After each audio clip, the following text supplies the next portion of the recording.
ये वीडियो मैं explicit anime content के ग्रोथ के सराउंडिंग जो कुछ भी चल रहा है उस पर बात करने पे बना रहा था, पर अपने आप ये वीडियो किसी भी तरह के एक्सप्लिसिट कंटेंट और गाली गलौज की तरफ भी चली गई, क्योंकि यही दोनों चीजें हैं जिनके अगेंस्ट कुछ ऐसे स्टेटमेंट्स उभरते हैं। हमारे कल्चर को बिगाड़ा जा रहा है, जनरेशन पूरी खराब हो चुकी है, जबकि हम सब जानते हैं। मैं इसे जितना हो सके उतनी नर्मता से बोलना चाहूंगा कि ऐसी चीजें हमेशा से थी और पिछली जनरेशन भी इस चीज से कभी बचे नहीं थे। मैंने एक मिडिल एज आदमी को अपने से कई गुना उम्र में छोटी लड़की की रील में I really like you are very beautiful comment करते हुए देखा हुआ है। हम सब जानते हैं हमारे देश में आइटम सॉन्ग्स हमेशा से प्रसिद्ध है, जो कि साफ सेक्सुअलाइज्ड है, और लड़कियों को भी ये डांस रूटीन करना पसंद है। पूरी फैमिली इन गानों को खूब होलसम मोमेंट की तरह लेती है, और ये सिर्फ आज के गानों में नहीं है। मैंने रिसेंटली वीराना और पुराना मंदिर देखी, और मेरी वीडियोस में इन फिल्म्स को एंजॉय करने वाली पिछली जनरेशन ने भी खूब दिल लगा के कमेंट किया है। पर तुम आज के गानों को भी देखोगे तो उनको बनाने वालों में अंकल आंटियां मौजूद होते ही है। दिल्ली वाला घाघरा का ये वाला स्टेप देख लो। मैं यहाँ एक वाहियात फैंटास्टिकल क्वेश्चन करने वाला हूँ, अपना पॉइंट रखने के लिए मुझे करना पड़ेगा।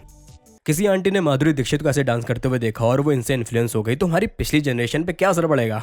हम सबको ये सब कंज्यूम करना पसंद है, नहीं भी पसंद है तो कुछ और होगा। एंटरटेनमेंट है at the end of the day, लेकिन जब विचारधारा रखने की बारी आती है तो वही डांस करती एक्टर को इतनी बार आर कहा जाता है कि हर बार ट्रिपल आर के आगे एक आर लगा के उसके सीक्वल्स बनाए तो उस फिल्म की फास्ट एंड द फ्यूरियस से लंबी सीरीज बन जाएगी। और जब गाली देना भी कल्चर को बिगाड़ना है, तो एक कल्चर को बिगाड़ने वाली चीज के अगेंस्ट बोलने के लिए दूसरे का इस्तेमाल कर दिया है। अब भाई इतना क्रोध आ रहा है, इतनी ठेस पहुंच रही है लोगों को, तो इन्हें बंद कर देना चाहिए, इन पे रोक लगा देनी चाहिए। बिल्कुल अंडरस्टैंडेबल बात है। पर फिर मैं देखता हूँ कि मेरे चैनल की सबसे पॉपुलर लॉन्ग वीडियो और सबसे पॉपुलर शॉर्ट दोनों एक्सप्लिसिट टॉपिक पे ही है। दोनों से मैं और यूट्यूब दोनों ऑन कर रहे हैं। लॉन्ग वीडियो तो चलो पहले डिमोनेटाइज थी, पर फिर जैसे ही वो नंबर्स पकड़ने लगी तब जाके उसमें आम जनता के लिए ऐड चलने लगे।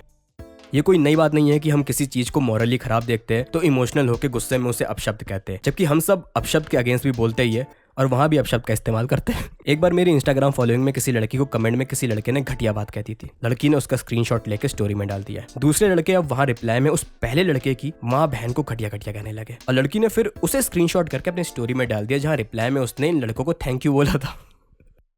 मैं अभी तक की सारी बातों में ऑब्वियसली हिपोक्रेसी को पॉइंट आउट कर रहा हूँ, पर वो मेरा मेन पॉइंट नहीं है इस वीडियो का। मुझे उसमें इतना कुछ इंटरेस्ट नहीं है। यहाँ पे मैं हमारा इस टाइप के कंटेंट के अराउंड बिहेवियर को एक्सप्लोर करना चाहता हूँ, जिसे मैं 2 पॉइंट्स में डिवाइड करके बात करूंगा, स्टैंडर्ड और जजिंग, एडिक्शन और कंट्रोल। तो पहले स्टैंडर्ड और जजिंग पे आते हैं। हमने किसी एक्सप्लिसिट कंटेंट को देखा, फिर हमने ये बात सुनी कि ये सब करना पाप है, इससे जिंदगी खराब होती है, तो हमें उसे देखने का गिल्ट हुआ, और तब वहां सबसे आसान काम होता है कि उसे बाहर की तरफ फेंक दो। इसे मैं पहला लेवल कहता हूँ। हम खुद के अनकंट्रोलेबल डिजायर की तरफ ना ध्यान देने के लिए दुनिया भर की मोरालिटी लगा के किसी दूसरे पे अपशब्द बरसाते हैं, पर रियलिटी में वहां अपनी ठरक के पाप को धोने के लिए दूसरे पे गंगा जल फेंक रहे, और वो गंगा जल तेजाब से ज्यादा एसिडिक है। कई बार वो चीज ऑब्जेक्टिवली सही भी होती है, लेकिन जिस तीव्रता और टोन से कहा गया है वो मैटर करता है, और वो चीज अपने अंदर के अनरिजॉल्व्ड गिल्ट और उसके साथ बैठ के कभी बात ना करने के कारण ही है। अब हम लोग जाएंगे सेकंड लेवल पे, तो धीमे धीमे हमारा स्टैंडर्ड बढ़ेगा, हम संसार की अनेक तुच्छता से ऊपर उठेंगे। फिर जैसे ही हम लोगों को इस तरह के कंटेंट में जूझते देखेंगे तो नेचुरली उन्हें जज करेंगे ही। हमें कभी कभी लगता है कि हम नहीं कर रहे हैं, पर ऑटोमेटिकली हो गई। मैंने काफी लोगों को ऐसा कहते हुए देखा है कि मैं बहुत हरामी हूँ, पर इस दूसरे बंदे ने जो कहा है वो चीज यहाँ काफी ज्यादा हो गई है। वो भी जजिंग ही है, और जितना ज्यादा हमारा स्टैंडर्ड होगा उतना ही हार्श हम दूसरों को हटाओ खुद को भी जज करेंगे। कभी तुम्हें ऐसा हुआ है कि कोई फिल्म देख रहे हो और अचानक से ऐसा सीन आ जाए जो तुम्हें डिस्कस्ट कर दे? पहले तुम राइटर पे गुस्सा आ रहे हो, लेवल 1 हो गया, फिर तुम खुद को जज कर रहे कि यार मैंने क्यों देख लिया ऐसा, गिल्ट होने लगा तुमको, लेवल 2 हो गया। तो हमारा स्टैंडर्ड बढ़ गया है, लेकिन कोई ऐसी चीज गलती से सामने आ जाए हम दोबारा डगमगा गए।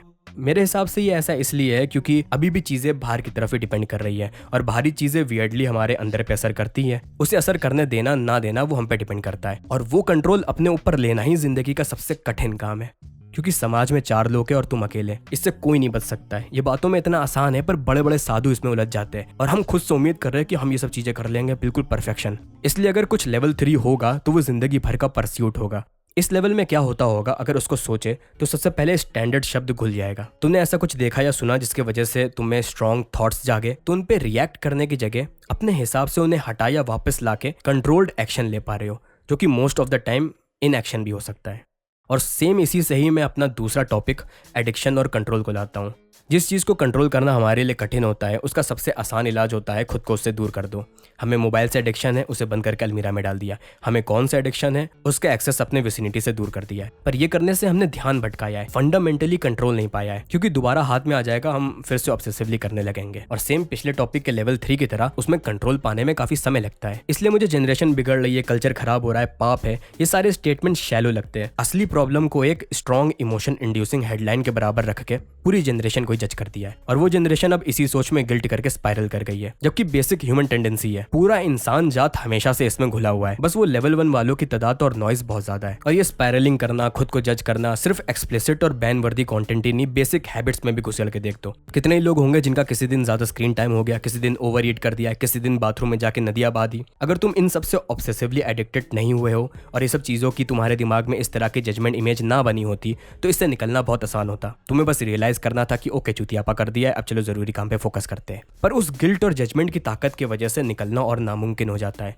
जबकि हार जाना, उदास हो जाना भी बिल्कुल नॉर्मल चीजें हैं। सब होते हैं, सबके जिंदगी में ऐसे समय आते हैं जहां उनकी फटी रहती है और घटिया स्टेट में उनका बींग चला जाता है। ये सब चीज में हर साइड का मेन प्रॉब्लम खुद पे कंट्रोल खोना ही है। किसी कंटेंट को एक्सेसिवली देख के कंट्रोल खो दिया, मॉरल और कल्चरल कॉज की आड़ में आउटरीच करके कंट्रोल खो दिया, स्टैंडर्ड बढ़ा के अपनी गलती में खुद को जज करके कंट्रोल खो दिया। मैंने विचार करके ये सारी बातें सामने रख दी है, पर मैं भी ये सारी चीजों से बाहर नहीं हूँ। होता तो मैं एक महात्मा बन गया होता, श्री श्री अशिनानंद जी महाराज। मैं अभी भी चूतिया बातें करूंगा ही, मेरे पॉटी और सेक्सुअल इन्यूएंडो जोक्स अभी भी आएंगे ही, और शुद्ध हिंदी में चुपके से गालियां भी झांकेंगी। इंसानी जहन से जुड़ा है ये सब, इसलिए हम सब इससे रिलेट भी करते हैं। बाकी आज की वीडियो यहीं पे खत्म होती है। जाते जाते मैं अपने साथ रिसेंटली हो रहे एक पीड़ा पे गौर दिलवाना चाहता हूँ। मैं कुछ महीनों से ओवर थिंकिंग का शिकार हो चुका हूँ। ओवर थिंकर मैं हमेशा से था, लेकिन आजकल मैं वीडियो को बनाने के प्रोसेस पे ही ओवर थिंकिंग करने लगा हूँ। उससे मैं अपने प्रोडक्शन पे तो कोई फर्क डालने नहीं दे रहा हूँ, लेकिन दिमाग मेरा हे वायर हो चुका है। तो कभी इसकी बात करना बनता है, क्योंकि मुझे लगता है कि काफी लोग इससे जूझे होंगे और नहीं भी रहे होंगे, फिर भी बात कर दी जाएगी।